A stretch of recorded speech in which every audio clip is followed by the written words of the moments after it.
Did you know that World War II saw the only instance in history where a state declared war on itself? A curious twist in the fabric of history indeed.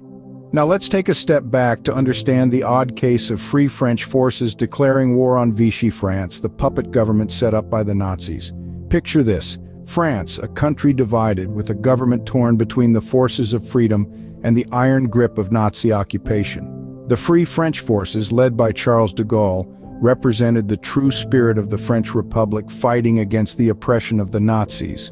They found themselves in the unique position of waging a war against their own countrymen in Vichy France, a government that had bowed to the Nazi regime. This brief but crucial skirmish underscores the complex web of alliances and loyalties that marked World War II. It reminds us that the lines of conflict were sometimes blurred, often redrawn, and not always as clear as we might think. So sometimes the enemy was not across the sea but within one's own borders. While we often hear about the Western Front, the Eastern Front was actually the largest theater of war in history. This colossal confrontation between Nazi Germany and the Soviet Union spanned a vast terrain, from the icy Arctic Circle to the scorching deserts of the Caucasus. It was a brutal clash of ideologies, armies, and wills. The Eastern Front was a battleground of extremes. The unforgiving winter was an adversary as formidable as the enemy. Temperatures often plummeted to a bone-chilling 40 degrees below zero. Soldiers fought not only against each other, but also against the relentless onslaught of Mother Nature. Frostbite claimed fingers and toes, while the relentless cold sapped their strength and resolve. But it wasn't just the weather that was merciless. The Eastern Front was marked by some of the most ferocious fighting and horrific atrocities of the Second World War. The human cost was staggering, with millions of lives lost on both sides. The Soviet Union alone suffered an unimaginable toll, with estimates suggesting that over 20 million Soviet soldiers and civilians lost their lives in the conflict. The Battle of Stalingrad epitomized the ferocity of the Eastern Front. It was a titanic struggle for control of a city that bore the name of Soviet leader Joseph Stalin himself. The battle raged for 5 long months, with neither side willing to yield. The city was reduced to rubble, but the Soviet forces held on, turning the tide of the war in their favor. The defeat at Stalingrad marked the beginning of the end for Nazi Germany. The Eastern Front was more than a series of military engagements. It was a test of endurance, of the human capacity to withstand unimaginable hardship and keep fighting. It was a battle for survival, where the stakes were not just borders or political power, but the very existence of nations and peoples. So when we remember the Second World War, we must not overlook the Eastern Front. For here, more than anywhere else, the war was not a chess game played on a map. In the East, the war was not just about territory, but survival itself. Across the Pacific Ocean, another war was being waged, one that would change warfare forever. A conflict of monumental proportions, it was a battle between two colossal powers, the United States and Japan. The stage was set for a showdown that would write new chapters in the annals of history. The United States, after the devastating attack on Pearl Harbor, embarked on a strategy known as the Island Hopping Campaign. This was no ordinary fight. It was a strategic maneuver, a game of chess on the grandest scale. The goal was simple yet challenging: to bypass heavily fortified Japanese islands, capture strategic locations, and inch closer to Japan's mainland. The Solomon Islands, the Gilbert Islands, the Marshall Islands, each of these was a stepping stone in this vast oceanic battlefield. While the United States played a game of strategic advance, Japan had its own unique approach to warfare. They introduced the world to a terrifying new tactic: the kamikaze. Named after the divine wind that once saved Japan from a Mongol invasion, these were suicide attacks by military aviators who intentionally crashed their aircraft laden with explosives into enemy targets. A desperate yet unnerving strategy, it reflected Japan's unwavering resolve. As the war raged on, the United States closed in on Japan, and the world braced itself for what seemed like an inevitable ground invasion. But then, the unthinkable happened. In August of 1945, the United States dropped not one but 2 atomic bombs on the Japanese cities of Hiroshima and Nagasaki. The devastation was unimaginable. The world stood in shock as it witnessed the birth of a new era of warfare.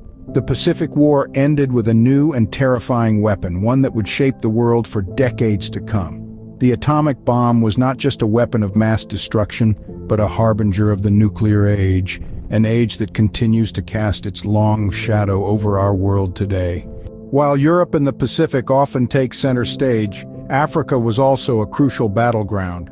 The African Campaign, particularly the North African Campaign, played a pivotal role in the course of the Second World War. This theater of war, stretching across the vast, barren deserts of North Africa, was a stage for some of the most intense and strategic battles between the Allies and the Axis powers. The North African Campaign was primarily a struggle between the British and Commonwealth forces and the Axis powers, mainly Italy and Germany. This was a war of movement and maneuver where tank battles on a grand scale took place under the relentless desert sun. The unforgiving terrain and weather conditions were as much a foe as the enemy, testing the endurance of both men and machines. The stakes were high. Control of North Africa was strategically vital for both sides, as it was not just about territorial gains. The Suez Canal, a lifeline for the British Empire, was at risk. This crucial waterway was the quickest route between Europe and Asia, and its loss would have dealt a substantial blow to the Allies. In addition, the oil fields of the Middle East were of significant importance. With the industrialized warfare of the 20th century, oil had become the lifeblood of any military. Control of these oil fields would have provided the Axis powers with a near inexhaustible supply of fuel, giving them the ability to sustain their war effort and potentially tip the balance in their favor. However, despite facing numerous challenges, the Allies emerged victorious in the African Campaign. Through a combination of strategic brilliance, sheer determination, and a bit of luck, they managed to outmaneuver and outfight the Axis powers. This victory not only safeguarded the Suez Canal and the oil fields, but also marked the beginning of the end for the Axis powers. In the deserts of Africa, the tide of war began to turn. Scene script. World War II was the deadliest conflict in human history, but it also taught us valuable lessons. As we delve into the annals of history, we find that World War II was a grim reminder of human potential for destruction, but it also served as a catalyst for change and a beacon for lessons to be learned. One of the most striking lessons we can glean from this monumental event is the danger of unchecked nationalism and totalitarianism. The war was largely a result of aggressive nationalistic ideologies that sought dominance over others. It showcased the catastrophic results that can ensue when leaders have absolute power and use it to propagate hate and division. This dark period in history underscores the importance of democratic values, checks and balances, and the rule of law. It teaches us that power should always be tempered by responsibility, and that leaders should serve their people, not the other way around. But the lessons from World War II go beyond politics. It also taught us about the power of unity and international cooperation. The war ended when nations came together to defeat a common enemy. This became the foundation for many international institutions that we have today, like the United Nations.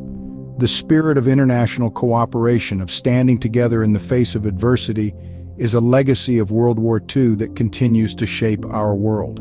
This unity also highlights the importance of collective security. The war showed us that no nation can stand alone in the face of global threats.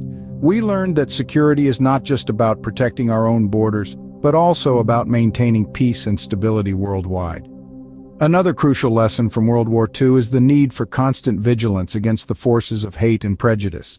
The atrocities committed during the war were a result of deep-seated prejudice and hatred, escalated by propaganda and misinformation. It's a stark reminder that we must always be on guard against these forces and actively work to promote understanding, empathy, and respect among different cultures and communities. Lastly, World War II taught us about the indomitable spirit of humanity. Despite the unimaginable horrors and hardships, people fought, survived, and rebuilt. They rose from the ashes stronger and more determined. It's a testament to our resilience, to our ability to overcome even the most difficult challenges. These lessons, while rooted in the past, are incredibly relevant today. In a world still grappling with conflicts, inequality, and intolerance, they serve as a guide, reminding us of the path we should take and the pitfalls we should avoid. As we remember the sacrifices and horrors of World War II, we must also strive to learn from them, to ensure that such a conflict never happens again.